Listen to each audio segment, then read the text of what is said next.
Welcome to LOA Today. Walt Thiessen, life coach Linda Armstrong, and Carlos Balasquide here on this Friday, November the 30th, 2018, last day of November. 4 p.m. New York time, 1 p.m. Los Angeles time, 9 p.m. London time, and 8 a.m. in Sydney, Australia. Good morning, Sydney, and we hope you guys are having a great Friday, or in the middle of a great Friday, or starting a great day, or wherever you are in your schedule. We hope you're having a good time. And we're going to have a good time today because, last week was a super successful show, and the one before that was even more successful. Linda, I got to tell you, our show was so successful, we were getting reviews from people saying that they were being helped because of what we did with the money and energy. Wow. Yeah, people were, including our co-host, Carlos is my co-host too from Tuesdays, Alex King, said she was having positive experience from that. And in fact, Carlos himself has been having some cool stuff this week. So, that was an episode that really, really, really paid off. And I don't know if we're going to be able to top that one. That's what it's all about, I tell you. We were getting people, I've been getting text messages and Facebook messages and emails from people saying that they were having success with it. So, that was one of the best episodes we've ever done because of all the ways that people are succeeding. It's a great thing. So, great. Yeah. So how you doing? Are you off to a good start, or actually a good end of the week, I should say. Good start to the weekend, maybe I should say. Yep. Trying to stay warm here in New York, Oh, yeah. Walt. Oh, yes. I'm jealous. He's hanging out in the warm tents. Walt, I have a buddy in from New York right now, and he's happy to be here for sure. I'm sure. Yeah. And Carlos has had one heck of a week, too. I don't know if you want to tell anything about what's going on, but I can just tell from the smile on your face, anybody can see that you're having a good week, right? Yeah, actually, I can't go into it. Okay. Out loud. That's fine. That's fine. Yeah. Well, I'll just say that what it is very, very exciting. I think I can safely say that. All right, cool. Congratulations. Yeah. So anyway, we're going to see if we're going to top that. I don't know if we can, but we're going to top that with something it's right in Carlos's wheelhouse because it's about laughter. It's about, feeling good and having fun and laughing your way to your dreams is the way we're titling it. And laughter certainly plays a major role in being a deliberate creator, I think. And I think you do too, Linda, and Carlos does too, I think, because it gets you into that high vibration, right? And if there's anybody who knows about vibration, it's Linda Armstrong, the energy coach, because vibration's it. Well, that's what it's all about. It is. That's our true nature, right? And so luckily we have people like Carlos who can take us there when we don't know if we can take ourselves there. Just through comedy, through laughter. Absolutely. And Carlos, you have translated and transferred your ability to make people laugh. We were talking about this actually one of the previous episodes where you described yourself as an extrovert who was always on. You figured, well, you might as well actually be on stage while you're doing it. So it's not like it's something that's foreign to you, but this is a fairly big thing in your life, helping other people to feel good. Yeah, I think it's always been kind of a responsibility that I feel almost, and not kind of in any kind of burdensome way, but just because I have this ability and I have these gifts, it's my duty to share them, right? And I think that's how we show that we're grateful. That's how we say that we appreciate these gifts that have been given to us is by really trying to use them as much as possible. So definitely on track. Absolutely. And go ahead. But yeah. Oh, go ahead. No, finish your thought. Oh, no, I lost it. It's Oh, okay. Well, that's all right. No, all I was going to say is we're also, as usual, live streaming to the Law of Attraction Change My Life group, and we're going to invite anybody there who wants to share their favorite stuff about laughter and comedy and humor, because we're finding more and more people are enjoying being a part of the podcast, which is really cool. We've been doing a number of Q&As lately, for instance, and getting a lot of participation on that. So we like the idea of our listening audience joining in, and especially now that people can listen to us during the live stream portion. It's really very cool. So if you're listening to the podcast, obviously you really can't do that. But if you're listening live to the live stream, then by all means jump right in because we want to hear your take on it as well. So let's go back to basics here to get the whole thing started, Carlos. Laughter. I mean, when you're a comedian, you have to be thinking about laughter. You have to be thinking about what makes people laugh, what's funny. You have to kind of look at life a little bit different. How do you approach the whole thing? I mean, you're putting together a routine for yourself. What are you doing? Yeah, so I think it's when you try to be funny, it's kind of one of those things. It's elusive, right? When Yeah. you're going jokey, it kind of loses you. So um, there's a couple schools of thought, but for me, I like to keep it very personal. I talk about my family a lot and stories about growing up and those things because that's what people connect with, right? Like I've seen other comics, and again, everybody has their style, but they like to talk about Trump a lot or politics, and I don't really want to go, into that because it's kind of what we're already seeing a lot of, all over, Mm. and it's not necessarily connecting. So somebody might laugh, but they won't remember the performance, right? They're not gonna remember you because it was kind of a topic and it kind of comes and goes. But when you can really talk about, my family's this way, and people relate to that because they have their own family issues or strives or funny things that happen to them. So really just try to keep it close to the heart and pretty personal, and it works out pretty well that way. That's really what most of the really top comedians, the ones, at least the ones I like, let's put it that way. But the famous Right. comedians who I like, who have, I think, their really own unique style, they're the ones they draw directly from personal life. I mean, yeah, you're right. There are a lot of comedians who go to politics or, entertainers or whatever. But the ones who just draw from everyday stuff are the ones who I think are the most enjoyable because, like you said, we can all relate Yeah. to it, and that's really important. Right. Plus, it also But makes it yeah, easier. I think it's important just to talk about things that you find humorous. I think comedians we think about life differently in general, and so like I said, this is before I started even writing routines. I'm seeing things happen in real time and commenting, and this is what I think. This is my opinion of this, and people just started kind of laughing, and I said, "Oh, I like that. I like that. When I can make people laugh." And in school, growing up, it was probably not my teacher's favorite thing, but It usually isn't. right. But I was always respectful, right? So there's a line. I wouldn't be disrespectful, but I did have a problem, just calling out. If it's hard for me to kind of bite my tongue, so to speak. So that really, I guess, works to my benefit, later in life, and it's been allowing me to make people laugh for a long time. Mm-hmm. Mm-hmm. Yeah, when you made that comment Well, about the teachers not liking it, it made me think of something that Joel Elston, who's my Thursday morning co-host, posted about this week. He has a young boy who's about 11, 12 years old who he adopted a year ago. And apparently he got a phone call from the principal because his adopted son got in a little bit of trouble because he put some Vaseline on the handle of the door going into the classroom, and the first person to touch it was the teacher of the classroom. So not exactly the best timing. Right. That's an example of how to not be so respectful and cross way over the line. Yeah, I think there was only one time where I did that, and it was I think it was maybe my freshman year of high school. I zip tied the teacher's bag to her chair, and then Oh. the bell rang, and we all got up to leave. And but in my defense, it was very, very, very funny. So kind of hard for me to Well, it probably wasn't from regret her it. perspective. Actually, she laughed. No, she Oh, did. she She did? laughed. Oh, okay.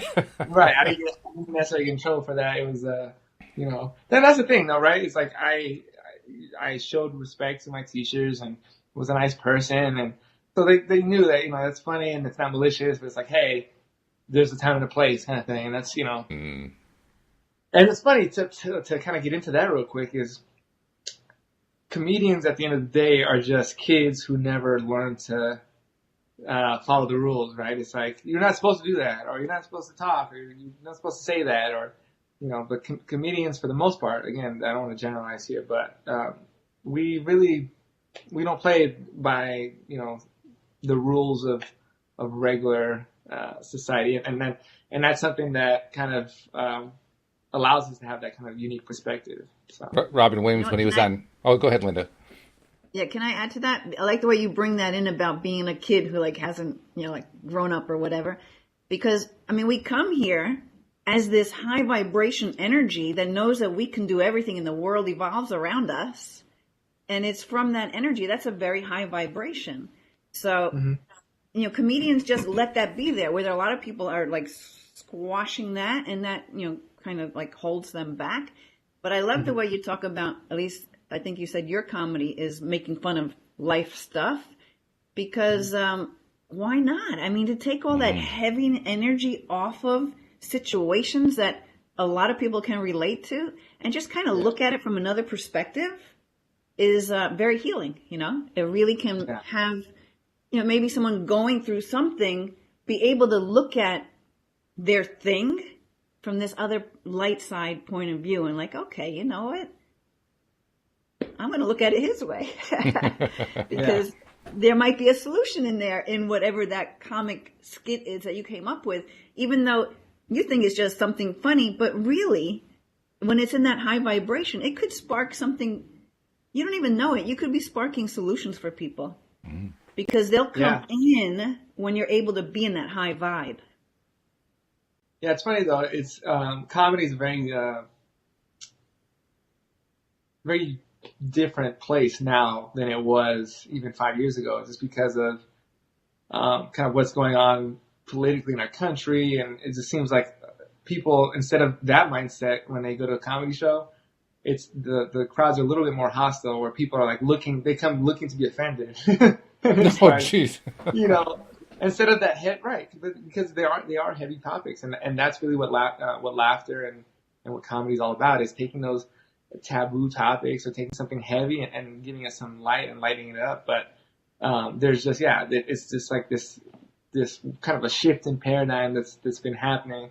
But I think that's temporary. I think that just kind of goes with the times that we're going through right now. So I liked what you said about how a comic will tend to think a little bit differently from everybody else about where the line is. I mean, it reminded me of something that Robin Williams once said in an interview on Inside the Actors Studio, where he said, the line is here, and we're out here like, woohoo, all right! Jumping way past the line. Like, oh, no, line, what's a line? We'll just blur that one. It's funny, too. I think that, speaking of that same concept, really, and I can't say that necessarily I found my comedic voice yet, and I think that a lot of comics talk about this, and it takes years. Some comics say 8 years, some comics say 5 years, some say 10. And really what that is it's a fancy term for saying to let all your ego go. And that's something that I, have been focusing on even before really taking comedy seriously, is just really stripping myself of just all these things that, I'm projecting out there, or, I want people to think of me in this specific way. I have to let all that go and just kind of be myself. And it's been talked about, especially comedians who've kind of gone through that. It's really a journey, and really finding, and that's the pinnacle, right? It's like you get there and those people on stage feel so comfortable, and you see them talking about crazy things, and you're like, oh my goodness, I can't believe he said that, right? Or something like that. But they're just so comfortable in their skin because, they know who they are. And they're able to kind of portray that. And although, like, again, for me, it's a little different. It's like when I'm with, people, maybe not on stage, but, at a parties, and I'm riffing and I'm having a good time and I'm making people laugh, like, that is my voice. But on stage, it is a little different. It's when everybody's sitting there looking at you and expecting, and then now it's like, oh, I wanted to say this, but then, well, what if they take it wrong, and there's not a lot of, you can't have that in your brain. That kind of ruins the comedy. So it's a process to kind of try to get that unfiltered view of the world to really come out unfiltered. To what extent do you think that is something that you, the comic, develops, and to what extent do you think it's developed by your audience and what they're reacting to? No, I think it's 100% inside the comic, because what you ultimately figure out is that comedians, it's almost an arrogance to them too. It's like, if they go out there and they try something and it bombs, like, which means nobody laughs. Not a lot of times they'll be like, "Oh, that was my fault." It's always, but that's the attitude. It's almost like we talked about this in another podcast with Alex about negatives, or what we see as negatives really being positives. And so something like arrogance, it's like that's always been a negative. Every time you hear, "Oh, that guy's an arrogant," whatever, or that guy's arrogant, that's never seen in a positive way. But arrogance in this case is what you need in order to make and to keep going, because comedy is probably the only job that you, the first day you're on, you're judged by everybody, and you can't use that excuse that, "Oh, I'm new," oh, at office jobs, "Oh, what do you do?" "Oh, I'm new." "Oh, okay." And it's kind of, they give you the benefit of the doubt. It's like, "Oh, well, you're not, you're not an imbecile. You're just new." Okay, that's fine. But in comedy, you can't practice without the audience there.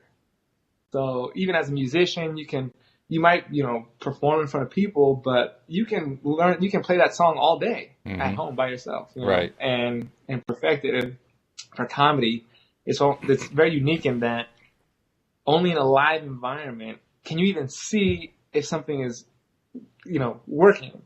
So there's a lot of failure in comedy, but there's a lot of learning too. So you you fail often, and it's a lot of learning how to fail, right? And so comedians talk about how long it takes them to put an hour together. I've never put a full hour together for special, but for say 30 minutes, for me that takes almost a year.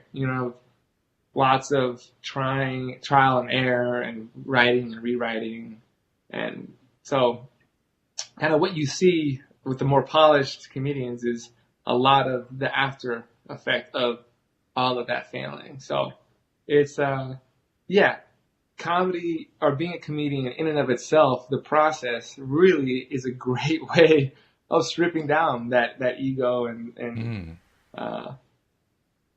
those insecurities, I guess you can say. We should probably also take a moment to touch on the health side of comedy and humor and so forth. Jeffrey actually posted something that made me think about it. He said right before joining this podcast, he said he shared a post that says 1 minute of anger weakens the immune system for 5 hours. 1 minute of laughter strengthens the immune system for 24 hours. Which I'm not sure if the statistic is accurate, but it makes sense because there's a lot of evidence to show that laughter does have healing effects. And lately in my own family, that's been an important thing because we've been dealing with some stuff, and laughter has helped us get through some really important things. So, right. Comment on that. Either one of you comment on that for a minute, because I think that's an important piece of the whole puzzle. Well, I think also just making fun of the ego. What better way than to put it into check and let it be like in that little, and bring out really more of the heart side of you, which is the lighter side, right, which can hold that higher vibration. Because as we all know, I think everybody knows who would be listening to this show, high vibration is how you're going to manifest what you want. Even what you don't even know you want, but what is for your highest good, because you're holding that high vibe, and so the energy can flow. And so I would think that for comedians, I don't know, Carlos, do you ever go off your script because you're just kind of led somewhere because you're in that high vibe?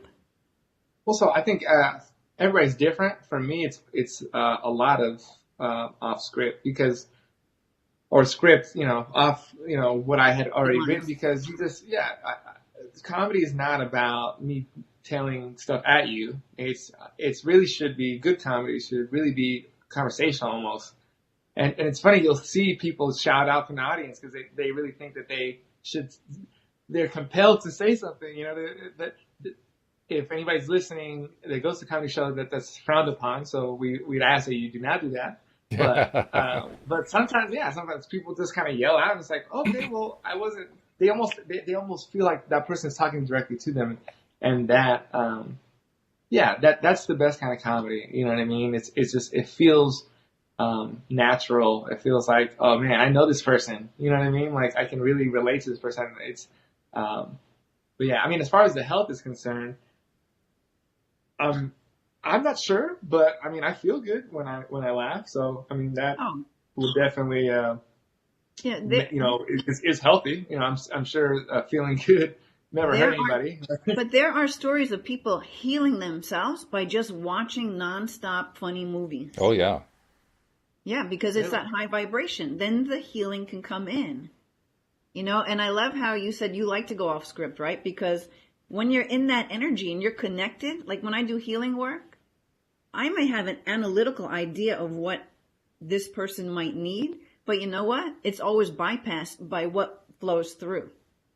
And I go with what flows through because it's coming from something outside of me that knows better, right? So I imagine you, when you start getting in your flow, you don't even know what's coming next. It's just coming through. And that's beautiful because that energy is just a really high vibration, no matter what you say.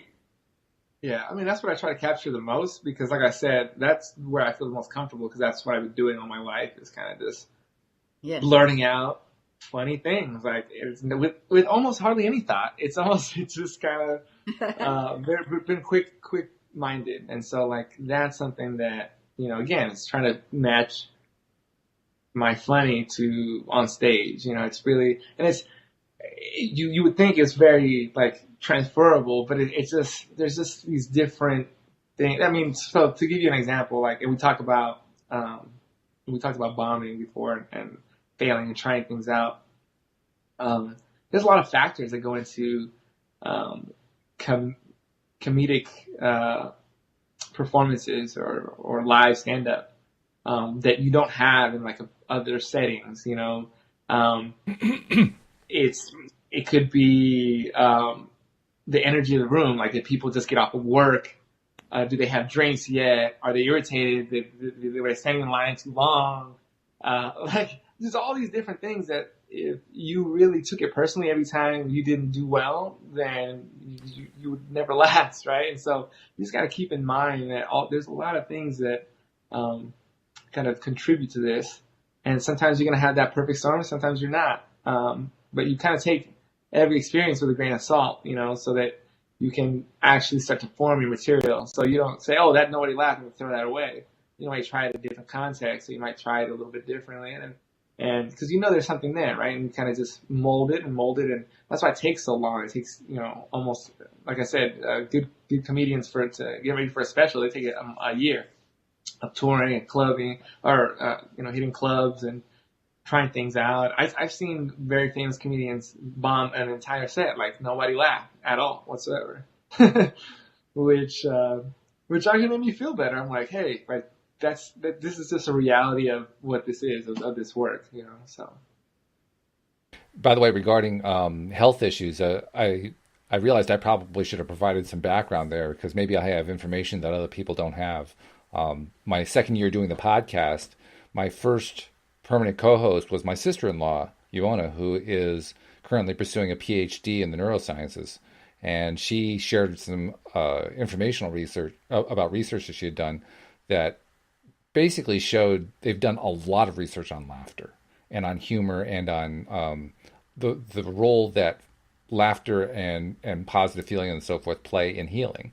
They actually have gotten to the point now where if you actually have access to all of the equipment, it is conceivably possible to start with a laugh or a smile and measure that in the brain and then trace the entire path through the nervous system down to some portion of the body that needs healing and observe the healing effect that takes place moments after the laugh happens. So that they can actually visualize the whole thing if you have all the right equipment in one place, which usually doesn't happen, but no, a researcher could conceivably do that, which is fascinating. The other thing that she told me that was really interesting, they have been able to determine that if you are laughing or thinking about something really pleasant, you know, something that makes you feel really good, and you focus on it continuously, kind of like what we talk about when we talk about holding a thought for 17 seconds or 68 seconds in order to create manifestation. Well, there's an actual physical manifestation that takes place. If you hold that thought there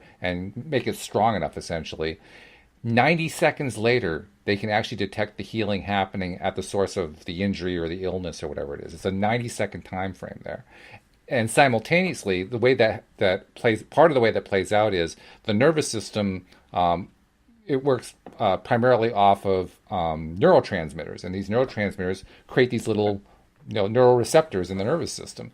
More of them get opened up when you're feeling good, when you're laughing. But if you're feeling down, if you're feeling depressed, it goes in exactly the opposite direction. They all start shutting down. So literally, laughter becomes not only a healing mechanism, it produces life.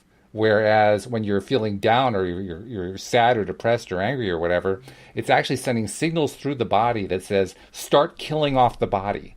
Now, obviously, it doesn't get far enough to actually kill you off, but nevertheless, that's what the process is actually doing. So laughter is life-giving. It's truly a life-giving thing, and medical science has been able to prove it. Very cool. I didn't know any of that. Yeah, yeah, it's very interesting stuff.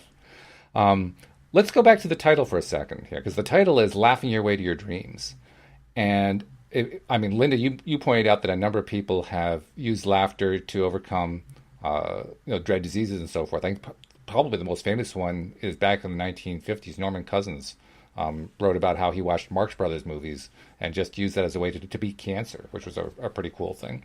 And there have been other stories since then. But it also applies to other areas of our life. And I think this is where I want to bring Linda in, because it's about getting into that high vibration place. And just maybe, can you talk about that for a minute, Linda? Like, why is it so important to be in that high vibration place? And when you're there, how does laughter, in your opinion, from an energetic point of view, how does that contribute to the high vibration place? Well, it can take you, for me, it'll just bypass that programming that's going on in that subconscious mind. Now, I don't know if you noticed, I keep muting myself because for some reason my dogs are going crazy and no one's here to make them quiet. They were just howling. Okay. So I'll keep muting myself as that happens. That's all right. But, you feel it, don't you? As soon as you start laughing for any reason, even a smile, even if you fake a smile, you can't help but actually have it become real, because it just changes your energy. So I don't remember what you asked me because I was too concentrating on my dogs there. But laughing, well, I'll tell you this. I went through a really hard year after my sister passed, and just watching movies that uplifted me, and especially things that made me laugh for no reason, would just bring me out of where I was. Mm-hmm. It's like the best medicine that there is. It's just, it's really healing because you know what? You silence that subconscious mind, that mind chatter, that negative talk. It can't exist when you're laughing. It's just, there's no place for it. It's like how the energy of fear and love cannot exist at the same time. Right. Yeah, that is important. It's funny. You don't even have to make someone laugh for them to feel that. Just the attempt sometimes works. And I tell you, I didn't know this until, again, just going through the trial and error of, doing stand-up.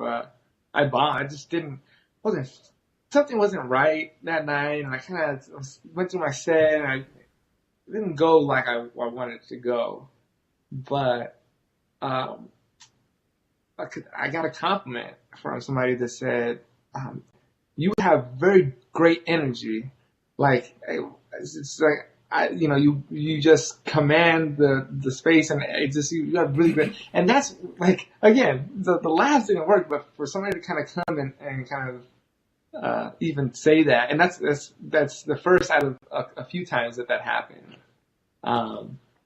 So yeah, it's, I agree. It's like, I always like to, I'm lucky that my smile is my default. So there's very little time where I won't smile. Even when I'm upset, it's just kind of a, it's a little different smile. But you know what? You made me think of something. I know there have been times when maybe I was mad at something, right? So you're in that energy. Now, sometimes people like being in their mad energy. They just do. Because my husband or whoever it was making me laugh. And I'm like, I don't want to laugh. I'm mad right now, and I could not stay mad because he was making me laugh. I'm like, stop making me laugh, because right now I'm really mad. You're going to make me forget why I'm mad. So that subconscious mind was trying to come in to make me stay there. But you know what? It couldn't, because the laughter overruled it. And that energy was going up to where the other one couldn't exist. Right. Yeah. And it just takes you right out of it. So you have to condition yourself. So that's a great point that you said, that because I've been there too in the past when this is a great example because everybody's kind of been through this, but like a breakup, and it's just, and it pains you to think about it, but you keep thinking about it because it's kind of like this, it's an addicting feeling almost to sit in this kind of pain, and it's not that it feels good. It's just, I don't know, there's something about it that kind of draws us to stay there. It's easier to go there, and we've been there so many times. It's kind of a comfortable energy, believe it or not. And you're in a comfort zone, even if you're not really happy, right? Right. And so that's a huge thing that you just said there, is you're in a comfort zone even if you're not happy. Right. Come on. Like, how many times have we found ourselves in that spot, right? And so it's my point is to create a new comfort zone. And so I feel like that's why I really strive for positivity all the time. And it's funny because even sometimes, and I never saw this as a negative, but I'm very open and aware and just in talking to people. Sometimes though, being really positive makes others think that you don't have problems or that you are going through things, right? And I just say that I have to control what I can control, right? And so if there is something happening to me, or if I'm going through something and I'm very positive, and it's not because I don't care, it's because what's the alternative, right? I can either be in this high vibration, or I can go sit down here. And sitting down here, like you said, is easy, right? And so a lot of people like to go there, but I've kind of trained myself to, and not that I don't get upset, but I get here and I don't stay there. I do things, again, that I can control to get out of there as fast as possible, right? And I think that's important, is to train yourself to get out of those situations, because they will come. They always do come. Life is up and down, right? And so the faster you can get out of that down, mentally, mental wise, and your thoughts, it's compounding, right? Like when it rains, it pours. So don't stay in the storm too long. You know what I mean? You just illustrated. We all have free will. We all have choice. You can choose to be miserable, or you can choose to be happy. Plain and simple. And you know what? It is simple, even though we make it feel so hard sometimes to get out of this lower vibration or this problem. But if you only look at that problem, you're never going to get out of it. That's why we have this gift of imagination to have us put ourselves out in this other space where everything's really good. And why not get into that childlike, easy to do place of wonder and imagining this good. So for me, the point I'm trying to get to is, okay, you can either be in the higher vibe or the lower vibe. There could be things happening in your physical reality, but we are spirit and we create everything in our existence. So we can choose to stay in a lower energy, or we can choose to go into a higher vibe. And if you don't know how to do it, I have a program that teaches you how to do it. But if you don't know how to do it, you got to turn on the TV, get some comedian out there, some movie, some feel-good thing that can take you away with it. Like you can just go with it, right? Because that's what's happening when people come to your shows.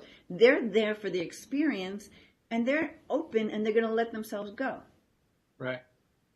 So, and that's a choice too, right? So, like, when I was giving that example of someone trying to make me laugh to get me out of being mad, well, why would I really want to choose to stay mad? But if I do, it's my choice. Nobody else's choice. I make myself miserable or make myself happy, right? No, it's very true. That's very key, because I've been around people that they like to stay there, And yeah, to me, it's not. I can't fathom why, but that's just my own, personal thing. But yeah, you're right. It's this, or a song, or a movie that you kind of go to, and then just like I said, controlling things you can control. Like when life is throwing you challenges and stuff, you can sit and worry about a lot of stuff, but you can't change a lot of it, right? And not from there. things like working out, things like exercise, things like eating right, treating your body with respect as far as what you put into it and what you get out of it, and what you do. Like what choice are you going to sit in a dark room, or are you going to walk outside for 30 minutes in the sun? And those things. It's like there's so many things, little things that you can control. And when you start to take control of those things, you feel like you have more power. Now it's things aren't happening to you necessarily. There's just something that's maybe not to your liking that's happening, right? It's just, it helps to take you out of that mentality. Well, yeah, because nothing's ever really happening to you unless you want to. Right. It just feels like it. You want to be the victim? You can be the victim, right? But everything that happens in your life, I've got bad stuff that's happened in my life. I got some stuff going on right now. But I know there's some part of it that is within me or would not be out there. So there's healing to be done with whatever circumstance shows itself to you. And we can do it the hard way, or we can do it the easy way. Very true. I choose the easy way. Confront it, look at it, let it go. Do something that lifts you up. Stay in that vibe, because when you're in that vibe, then you'll hear your spirit giving you the next step or the solution. It comes in, but you got to be in that high vibe to get it. Mm-hmm.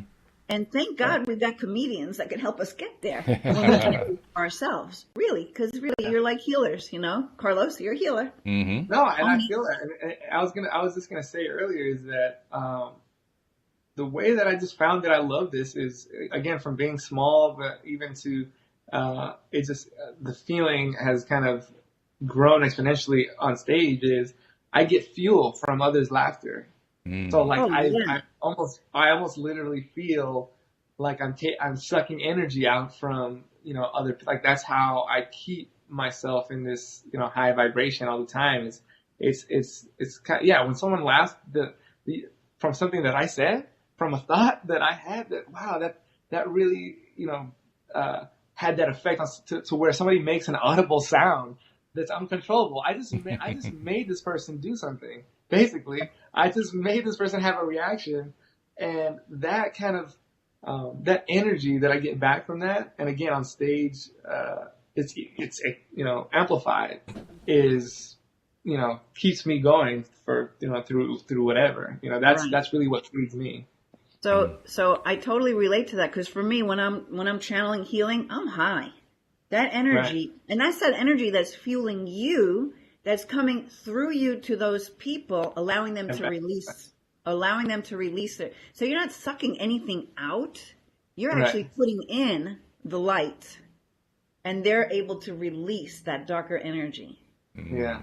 Yeah. Just by the words that you're saying and the energy that you're putting, because it's more than your words. Everything's always more than the words. It's a vibration, but you're channeling that vibration right there to the whole entire room. And I would go on to say, even past the room, you don't even know where it's going. It's going out into the universe. Yeah. Yeah.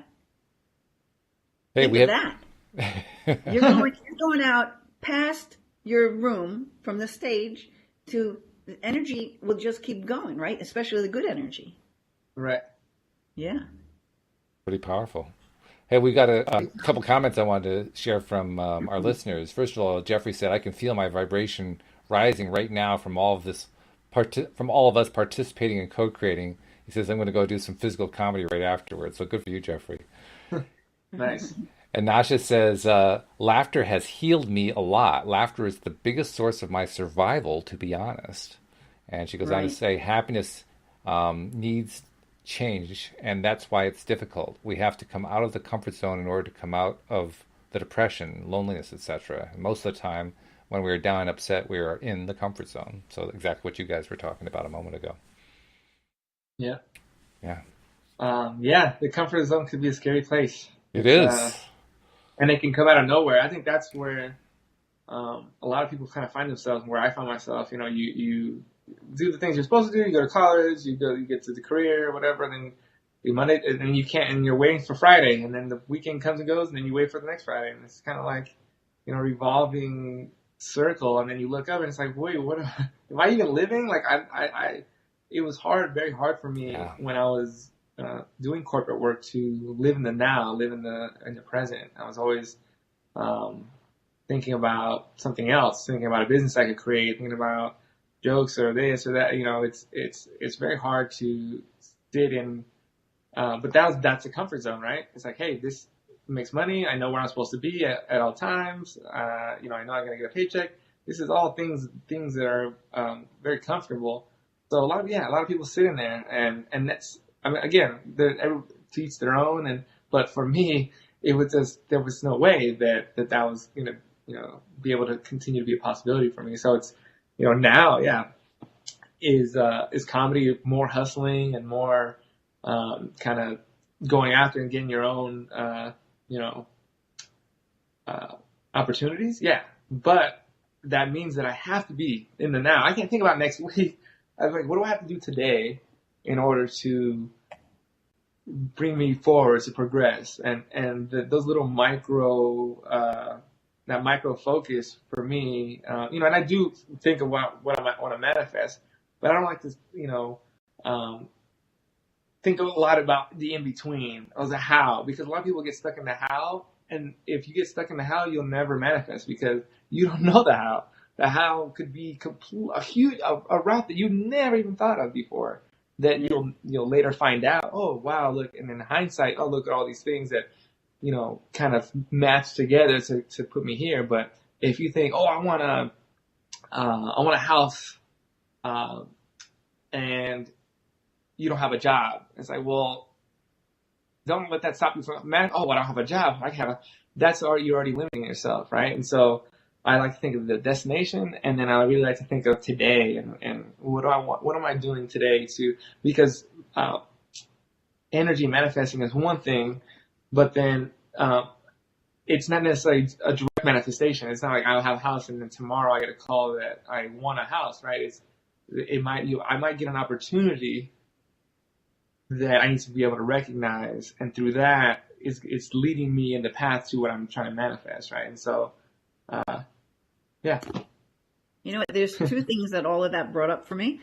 Number one, and I don't know, remember if this is one of my stories in your book, Walt, or not, but when I was manifesting the house that I'm living in now, and there was like struggle with being outbid and this and that, and one deal falling through and all of this stuff, but when I locked on to this particular house, I would actually sit with the listing and all the pictures of all the rooms and have a cup of like nice tea or something, and I would be living in that house. Yeah, I still didn't have it. I still didn't close the deal. They were still going back and forth with all this other stuff and possibilities of how I wasn't going to get this house. It wasn't looking good. So I would just be in it. I mean, I was holding parties. It's on 2 acres. I was having these outdoor barbecues. I was redecorating. I was painting. I was doing everything. I was already living in the house where I was living at that time.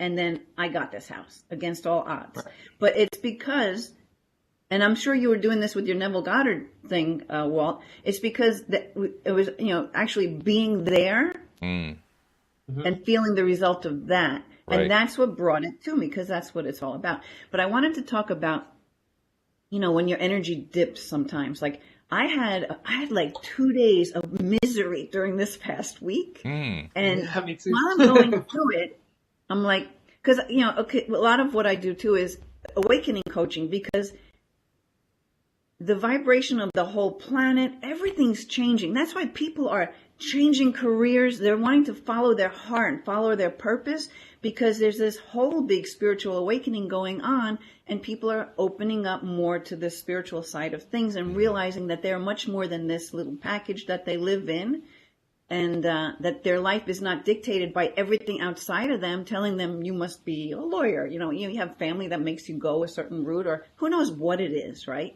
So a lot of people are kind of waking up, realizing they're more than just this physical body and all of this stuff, that is all made out of energy.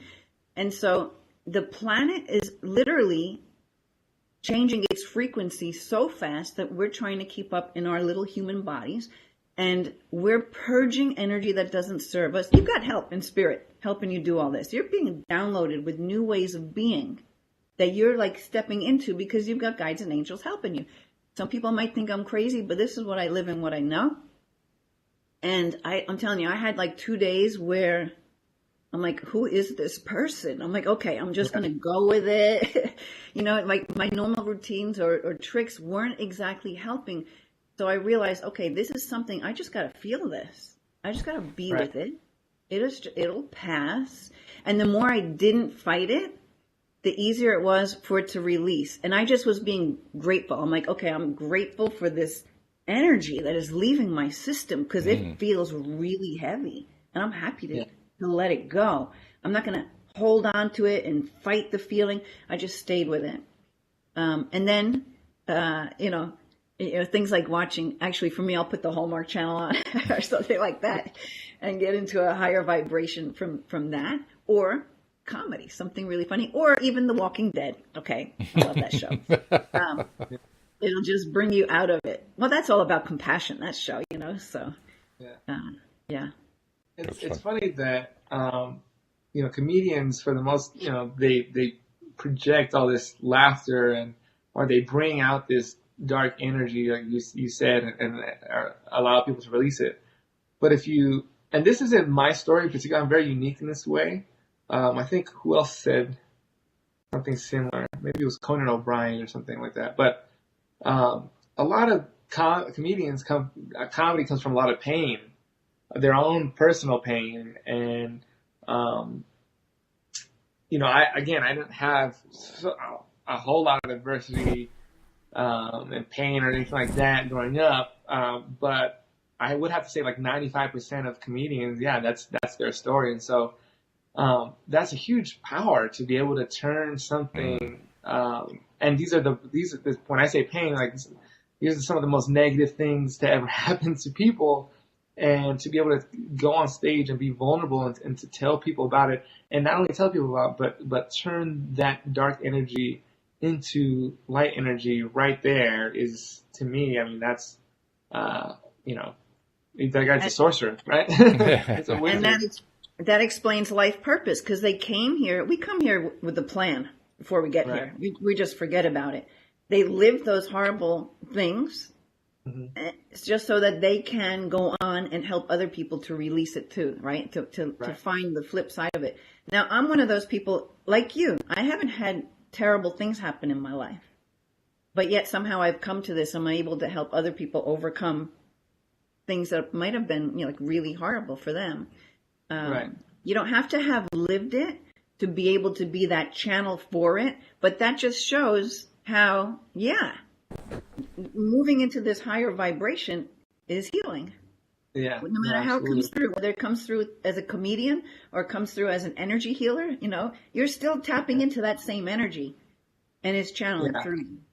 It's funny, and also like comedians for the most part, after having done it for a long time, it's like any job. You know, you don't go, if you work at McDonald's, you eat McDonald's a lot for the first year, and then you're sick of it, right? And so I find that a lot of comedians don't get their healing from comedy. They'll go to a show and they're not necessarily laughing out loud. It's not because they don't like the show or they don't like who's performing. It's that, you know, it's almost like a watered down medicine, right? They kind of got, you know, they'll kind of, oh, that's a smart idea, or that's a good joke, but they look at it a little bit differently maybe than us. I mean, than non-comedians. But for me, I get a lot of healing and good vibrations through music. That's something that I, you know, am into daily, and I even have a certain song that's like, this is my feel-good song. You know, it's me going. I might do that before an interview or an audition or something like that. And for me, music is like the soundtrack to my life. So it's really my mood determines, because I like all types of different music. So I'll be in a mood to be listening to R&B, maybe I feel romantic or loving or something, or maybe I'm ready to go and I just need some good energy, so I'm going to listen to, some up-tempo hip-hop.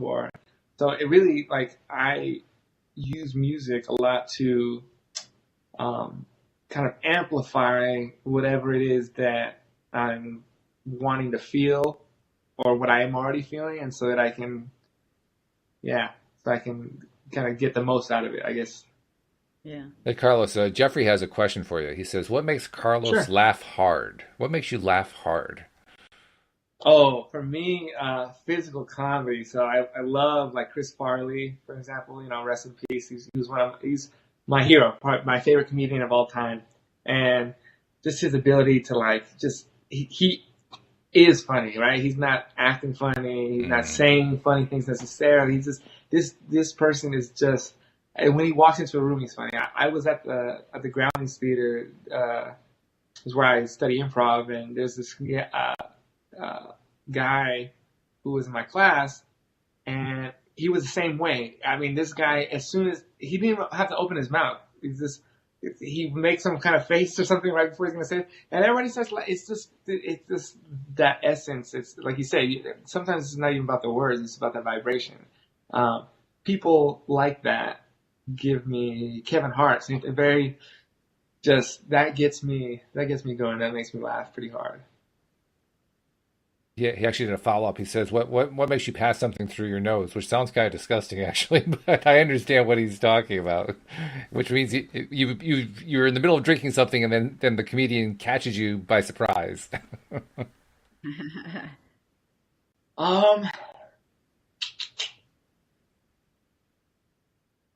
I guess, yeah. I don't know.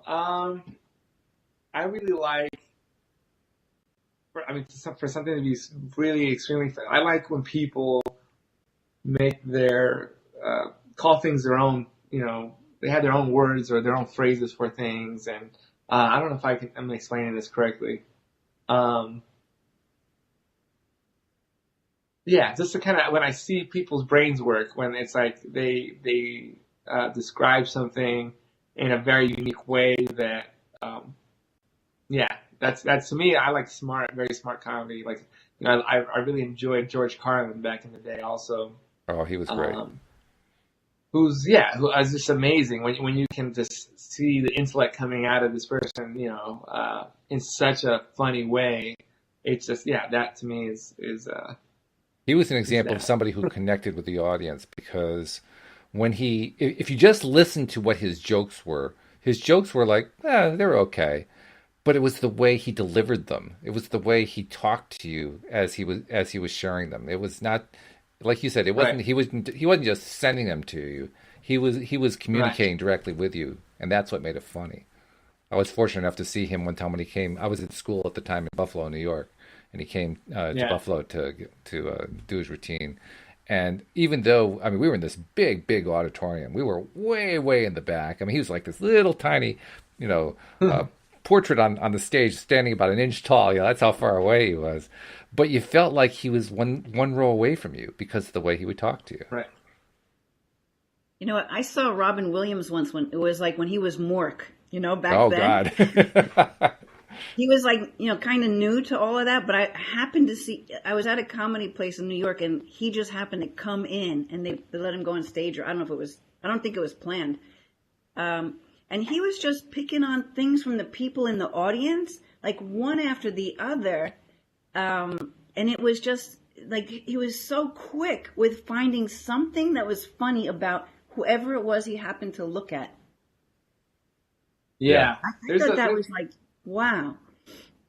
That I love that. And that's a lot of what I do on stage also. But yeah, I guess that's why I like it. It's kind of selfish. It's good, though. You know who I really like, too? I don't know if you guys know him. Well, Carlos, you probably do. Eddie Izzard? Yeah. Yeah, he cracks me up. The way he puts his comedy out and plays like two stories, and yeah.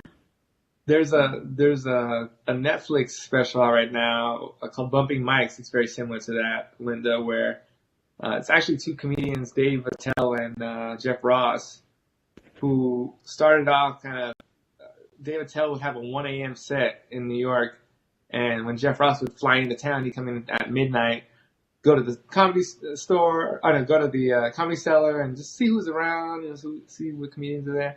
And they started just kind of going on stage together and just riffing off of each other. And it became this huge, huge show where, like, this is only, and again, I mentioned that comedians don't necessarily like to go to comedy shows when they're not, but this is a show that comedians were flocking to. And that's just because What's it's so really, it's called bumping mics.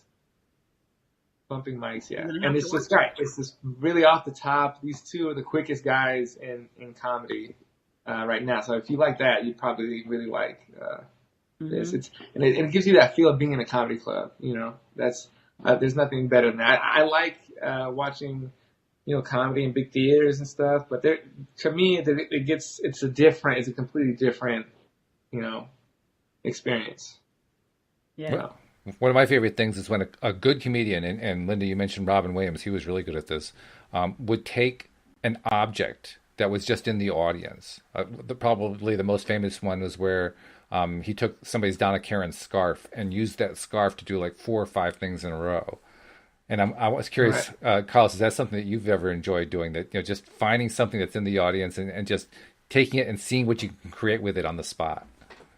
No, so like for me, that's like very Steve Martin. That's very Robin Williams. Right. That's I haven't yet. Like that's too past my purpose. To me, that'd be unless I haven't done it yet. But just the same way that I look into the audience and think of something funny, I'm sure that if the right object were to appear, I'd know exactly what to do with it. You know what I mean? Like that's so not necessarily, not yet. But yeah, I don't do really that much physical comedy. Mine's more, just kind of riffing with the audience in between. Because it strikes me that's where you really have to. You talked about how you kind of cross the line and you're experimenting. That's where you're like out on the edge of experimentation.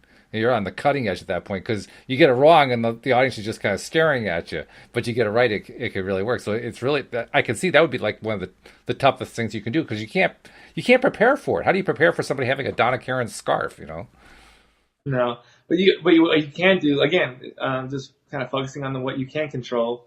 Comedy is something, like I said, all those factors that you can't control. There's more than you can't than the ones that you can. So really, just focusing on what you can control is your energy and your enthusiasm, right? So if you take that scarf and you go 100%, they'll laugh just because they're grateful that you made the effort. Like if you go and you're unsure of yourself, and you're like, oh, maybe, it's like the audience wants to be there with you. They want to give you the benefit of the doubt. So if you'll get what you give, That's gotta be comforting. It's gotta be like a security blanket almost to know that the audience wants to be made to laugh.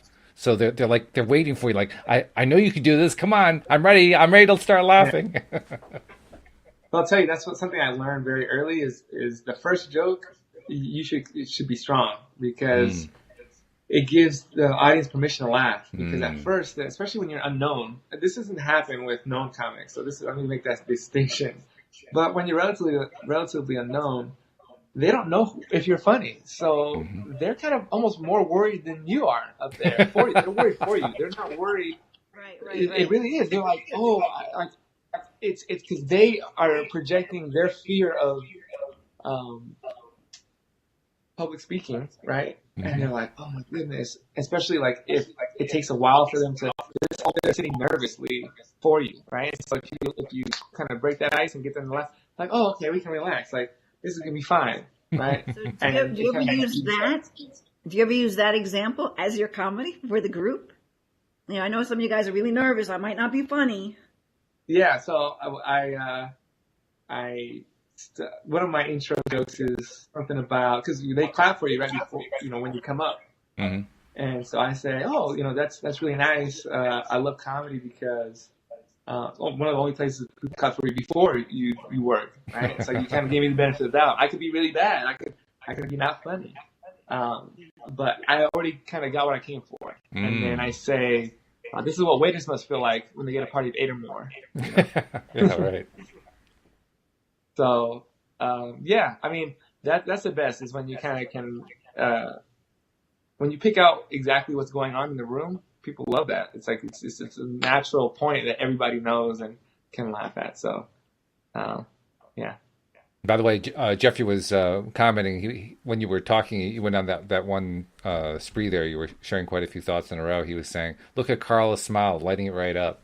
So your approach really works. In fact, I think he was the one who said, I'm not sure if I'm going to spot it right here.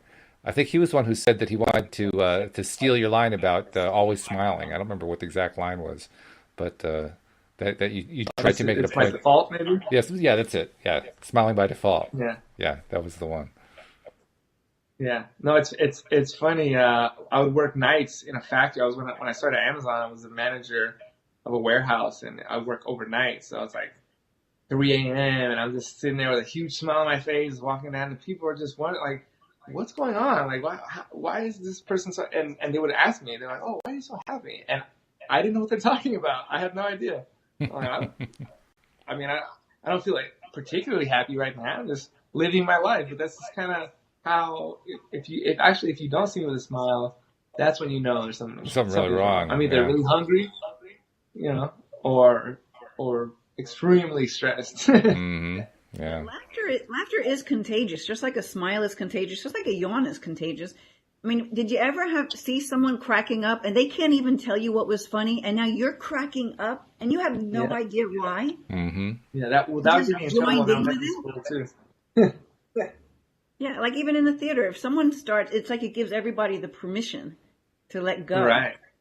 Yeah.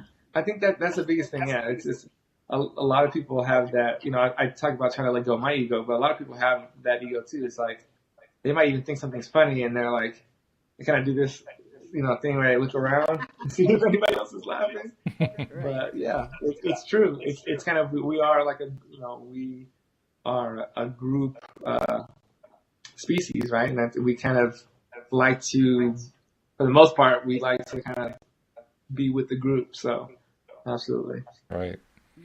Well, this is one of those rare occasions where I was enjoying it so much I lost track of time, and we're actually a few minutes over, so I think we kind of draw it to a close. But this has been great, and thank you for sharing, Carlos, to you especially, thank you for sharing your insights about the nature of laughter and how we can use it best in our lives. That's a great thing. And Linda, Carlos, we'll be talking to you in a week. Yep. All right. All right. Have a good weekend, guys. Have a great weekend. Absolutely. And we'll see you all next time here on LOA Today. Goodbye, everybody.